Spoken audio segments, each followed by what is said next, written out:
Hey y'all, it's Q here from In the Grain Creations, and today we're going to be working on a project that has been bouncing around my head for about 2 years now. If you know anything about the jewelry and the knife handles that I make, I take fun patterned resin and wood and weave them together or inlay them to make some really intricate patterns. So today we're going to be taking these walnut scrap pieces, making a river pour with those, taking said river pour, inlaying it into this walnut slab here, and hopefully by the end of this, we're gonna have a really cool coffee table. I'm not really sure how this is gonna go, but I thought I'd take you all along on the journey with me. To start things off, I grab my scrap pieces, my track saw, and cut my wood to its final size.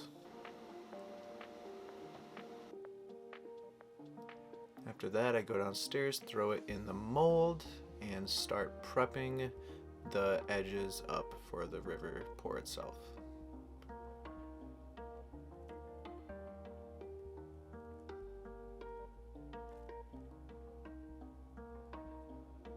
I mix my resin, pour it into 2 separate containers, put my pigment in until I get it to the consistency that I like. Now this was the tough part. I had to make sure that I was pouring equal parts of both in, that way one color didn't push into the other. After about 3 hours, I pulled my dams out and attempted to put in my designs. It actually wasn't long enough on my first pour, but as you'll see, my second pour, when I pull my dam out, it is much thicker this time, and my designs were actually able to stay a little bit longer. I still had to babysit both of these. By the time I got to my third one, I had the feeling down and knew kind of how far to wait.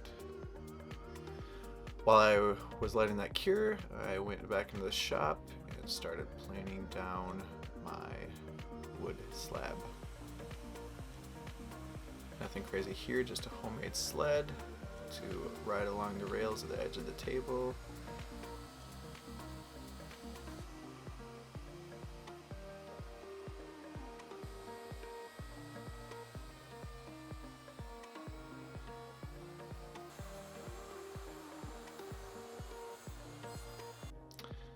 After about a week to 2 weeks, I think it was around 2 weeks, I finally took my river out of the mold and it looked absolutely fantastic.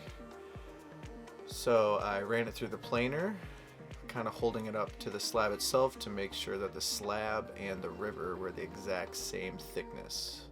Once I had that, I marked my lines for my dominoes, figured out the angle that I wanted the river to be at, and marked those lines.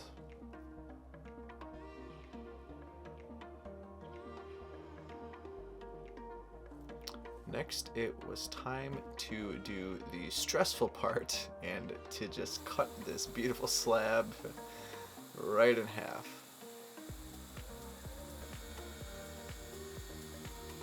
The track saw definitely came in handy here as well. After I had everything cleaned up, I pulled out the domino and cut probably too many dominoes, but I was not going to risk it with this project.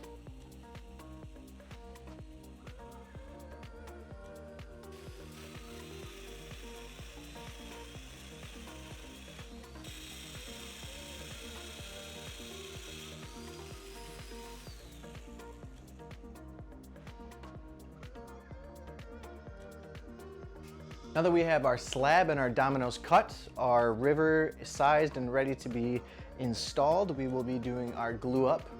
Earlier this week, I managed to do a tester, and I am pretty pleased with how it turned out. Overall, a very strong joint, so I'm excited to see how it actually turns out with the good wood. I am going to change a couple things in the process of how I'm going to actually pull this thing together, so hopefully it all works out. As much as I wanted to get some fun angles of the glue up, this glue up was incredibly stressful, and I feel like I almost didn't have enough time just with the glue up itself. So filled the dominoes, made sure everything was covered in glue.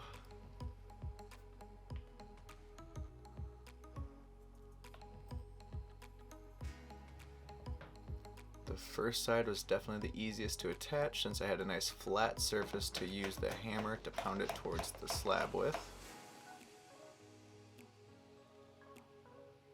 The second side was a little bit harder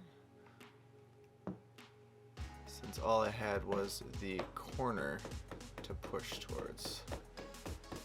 But I got it banged pretty close with the hammer, and then got the clamps out and used those to kind of pull it tight, and then I loosened them back up so I could put the cross member bars on, applying downward pressure, because the clamps, if it was just the pipe clamps, we would have ended up with a bowed piece of wood.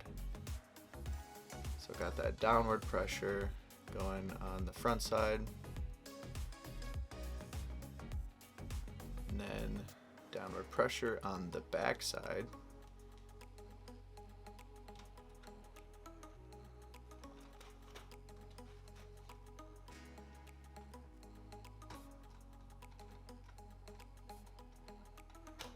And I made sure to get it kind of tight, but not tight enough to where the pipes were holding the wood in place and wouldn't let it actually come together. So tightened it the rest of the way and kind of went back and forth a couple times between tightening it down and tightening it in.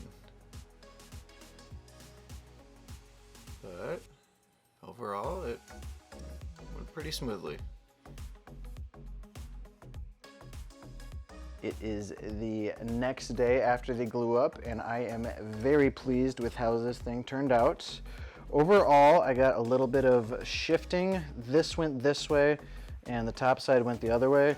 You can actually see the dominoes themselves are squished in the direction that the force was.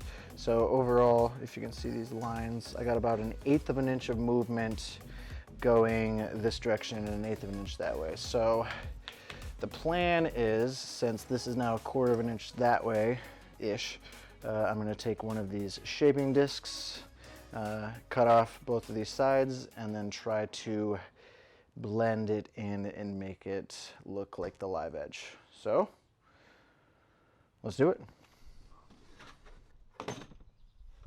So this was one of my first time using one of these shaping discs. I got one of the finest grits they had and just kind of slowly took it down, trying to match the natural profile of the live edge as much as possible, and also taking out that 1/8 to 1/4 inch slide.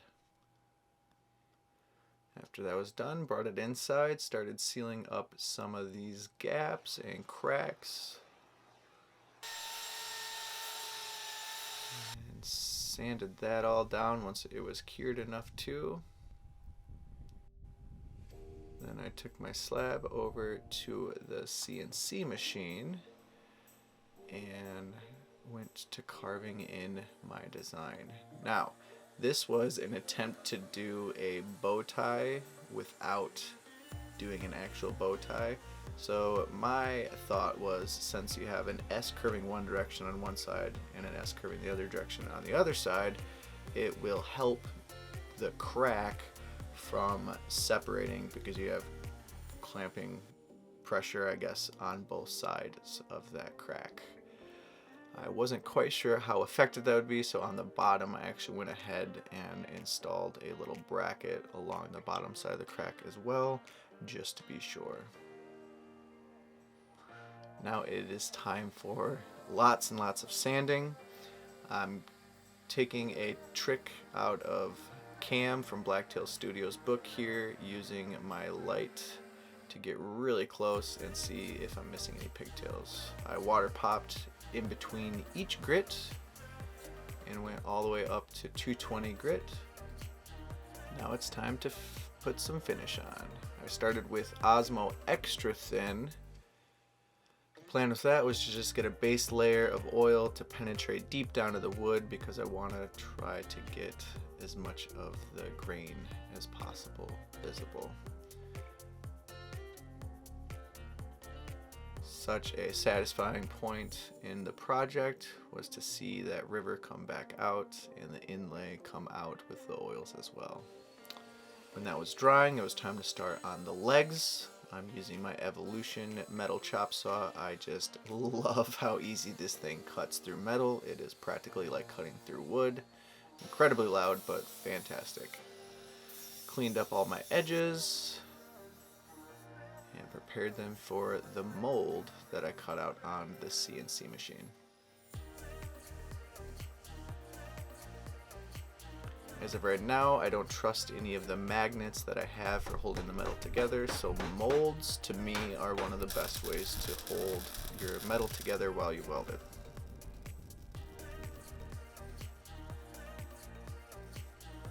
Cleaned all my welds up, got it ready for paint. So here I am installing some inlays for some C-channel that's going to hold the river pour to the actual slab itself, and the inlays for the bottom of the legs to set into as well to give it a nice clean professional look. Another trick out of Cam from Blacktail Studios book. Then it was time to put up the paint booth so I could get the legs all primed up, and while those were drying, I could then go back to the slab and start applying the finish. My goal was to do the easy gloss finish, so I applied a layer of Poly X, came back with a thicker layer of Poly X. While that was drying, I was able to do my first and second coat of the gloss black enamel, which turned out absolutely fantastic.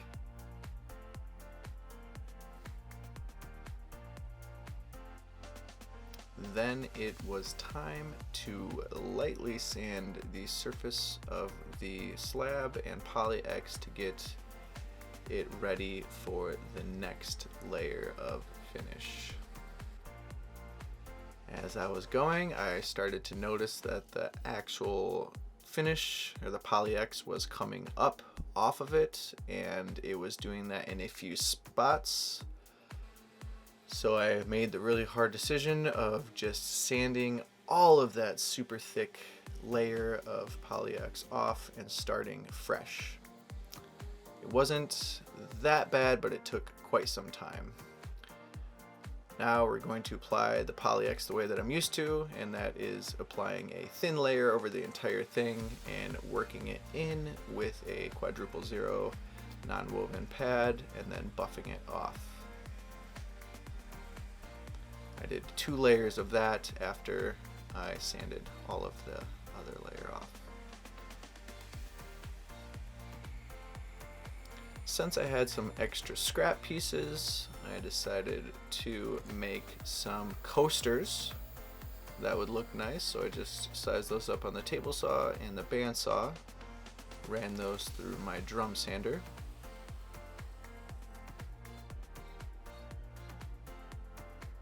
and just finished them off with a little bit of polyurethane. Once those were dry, I put some cork on the bottom of them to keep them from scratching the table. And I'm installing my threaded inserts for my C-channels and my legs.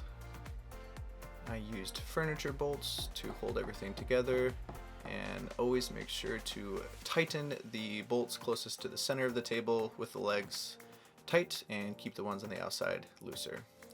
All of my projects I put rubber feet on as well, just in case you are on an uneven surface.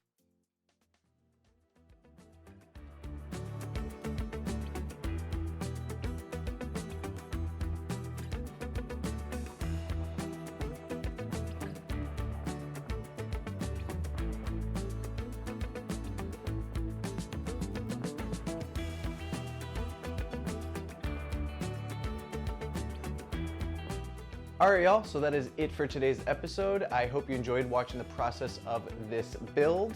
I can not believe that it actually turned out how I wanted it to. I can't believe I was scared to actually pull the trigger on this thing. If you are a creator and you have this idea that's just been bouncing around in your head for years and you're kind of scared to take that leap of faith, the only thing I can say is just jump off that cliff, because I think that we are all capable of more than we think that we are. For this episode, I want to thank Cam from Blacktail Studios. I used his video on a nice glossy finish as a reference. When I attempted to apply that finish, it did not work. However, I do recommend his YouTube channel because there is so much information on there. And just because I attempted something and failed at it does not mean that you can all benefit from all of the knowledge that he has on his site. Lastly, I want to shout out to everyone who stuck around to the end of this video. If you like what you saw, be sure to like, comment, subscribe, and if not, I guess we won't see you next time.